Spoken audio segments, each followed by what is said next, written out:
রাজধানীতে হামের প্রকোপ নিয়ে জানাতে রাজধানীর ডিএনসিসি হাসপাতাল থেকে আমাদের সাথে যোগ দিচ্ছেন সহকর্মী তানজিন আক্তার। তানজিন, ডিএনসিসি হাসপাতালে আজকের পরিস্থিতি কেমন দেখছেন? এখানে এখন কতজন রোগী ভর্তি আছেন এবং স্বজনদের চিকিৎসা সেবা নিয়ে কোনো ধরনের অভিযোগ আছে কিনা?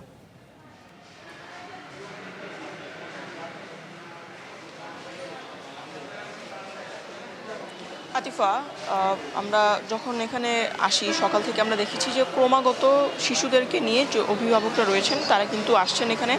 অনেকে আসছেন হামের উপসর্গ নিয়ে, অনেকে আবার আসছেন নিশ্চিত হাম নিয়ে।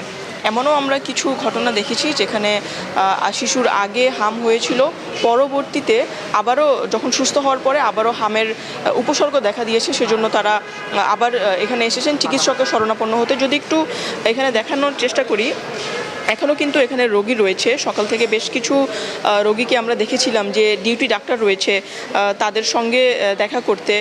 বেশ কিছু রোগীকে আমরা দেখেছি এখনও অপেক্ষমান হয়ে বসে আছে। অনেকে ঢাকার বাইরে থেকে এসেছেন, আবার কেউ যেহেতু আজকে শুক্রবার এখানে ডিউটি ডাক্তার ছাড়া তেমন কোনো ডাক্তার এখনও অবধি আমরা দেখতে পাইনি। তবে যখন আমরা এখানকার চিকিৎসা নিয়ে প্রশ্ন করেছিলাম, যারা ছিলেন এখানে অসুস্থ বাচ্চাদেরকে নিয়ে এসেছেন, তারা যেমনটি বললেন যে এখানে চিকিৎসা নিয়ে তারা সন্তুষ্ট, কিন্তু প্রায় অনেকখানি যেই ওষুধগুলো রয়েছে হাম বা অসুস্থতাজনিত যেই মেডিসিনগুলো রয়েছে সেগুলো তাদের বড় একটি অংশ বাহিরের থেকে কেনা লাগছে।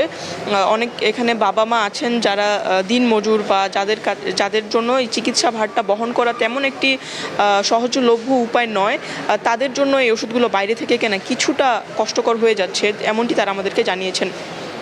এছাড়াও যদি এখানে দেখেন যে বাচ্চাদেরকে নিয়ে এখানে যেই বাবা মায়েরা তারা অপেক্ষমান আছেন, আমরা এখানে বেশ কয়েকজনের সঙ্গে কথা বলেছিলাম যে যারা ঈদের সময়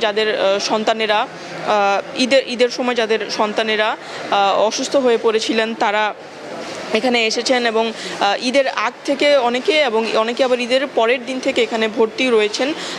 এবং তারা যেমনটি জানাচ্ছেন যে এখানে ভর্তি হওয়ার পর কিছুটা সুস্থতা হলেও সম্পূর্ণভাবে এখনও সব বাচ্চা সুস্থ হচ্ছে না, কিন্তু যারা চিকিৎসকরা রয়েছেন তারা আসার কথা বলেছেন যে চিকিৎসা যদি ঠিকঠাক মতো চালানো সম্ভব হয় তাহলে যেই বাচ্চারা এখানে ভর্তি রয়েছেন তারা খুব দ্রুতই সুস্থ হয়ে বাড়ি ফিরে যেতে পারবে।